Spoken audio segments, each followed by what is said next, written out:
My favorite thing to do at the Boys and Girls Club is draw because every time I do it, I get better. I would tell my friend about the Boys and Girls Club that it is very, very, very amazing and awesome to go to, especially if you wanted to feel supported.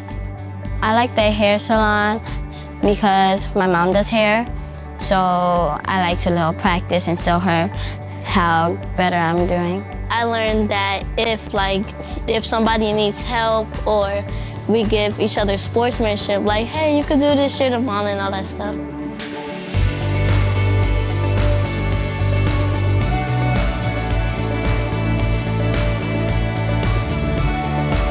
When you think about quality in our organization, I think it goes down to the basics of first seeing or remembering why we're here, right? It's the kids. And we start off with having the right staff.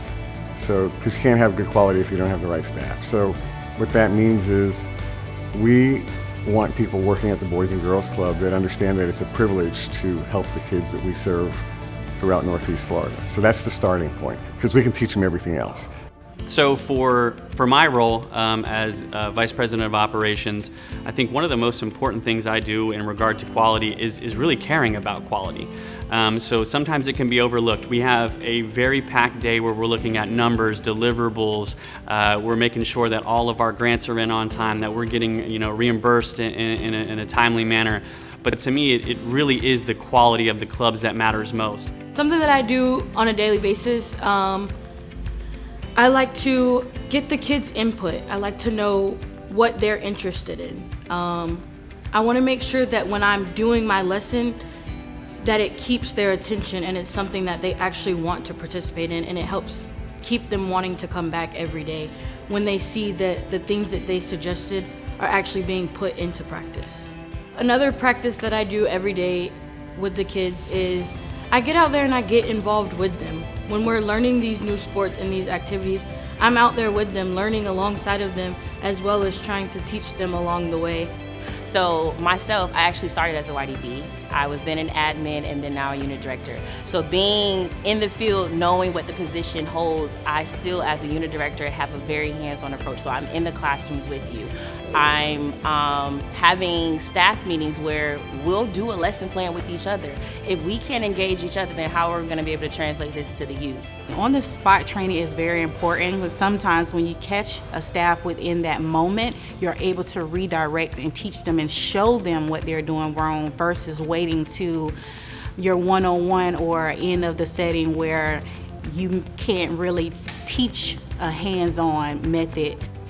I think about investment, right? People want to work where they feel like they've been cared for, right? They're useful within the work environment. Yes, they have skills and talents and things of that nature, but that they're also worth being poured into. And so I think that really helps the staff feel a part of the club community, and also that their input is necessary, as well as the investment is important to their growth. Additionally, we have novice unit director trainings. So we have all of our unit directors that are within their first year come together, and we have more intentional meetings that are more focused to hone in on some of the details that they may not know about or they may need as a novice UD, because it can be overwhelming being a new leader. We've also had a mentee-mentorship pairing.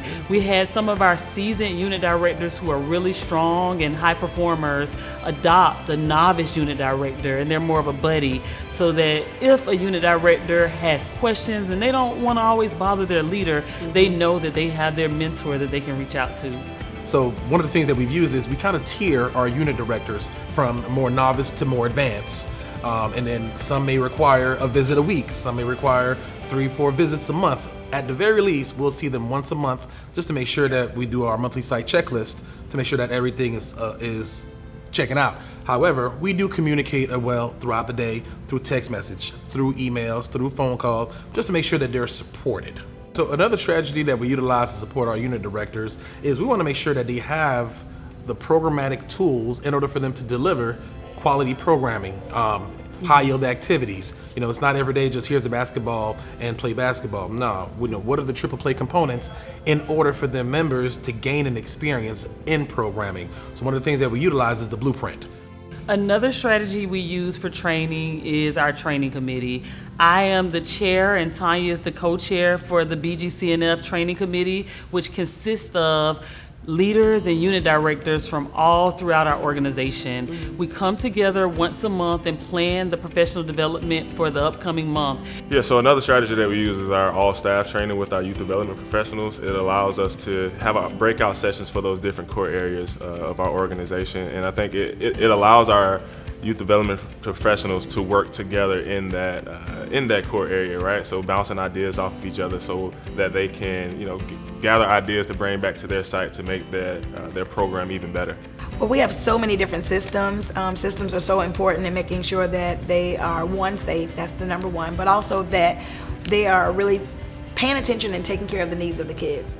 So some of the most important factors in ensuring that we have quality and consistent clubs, so we really implemented a program guide, so they've got a core set of programs that they're running, and because of that, each quarter is broken down into BGCA programming, and so that comes with a material list. So we were able to break down 4 quarters of the school year and be able to, as a program committee, purchase those materials for all the clubs. So each club, before they start their quarter, they get their program supplies, they can begin their planning, they know exactly what programs they're going to run, so we kind of take the unknown out of that.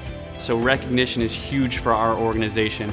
So not only at the top, but we want to make sure our YDPs, our membership coordinators, that they're winning awards, that they are getting recognized for the great work that they're doing. So you start with making sure that you're holding people accountable to running the programs, you got the supplies for them, and then you make recognition a big component of what you do, because when people feel good about coming to work every day, they're going to want to be here and they're really going to want to make that program extra special for our members. We're at a standard now where if we open up a new club, it's, we hit the ground running. Everyone knows exactly what they're supposed to do. The chart is updated. HR team goes out and sets forth in recruiting, and then we have the interview process. We've standardized the interview process. If we want to get into a community that we haven't been in the past, you only get a split second to really start something quickly there and grow from there. So when you look at the CEO's role in quality and consistency, it really starts at the top. It's cultural.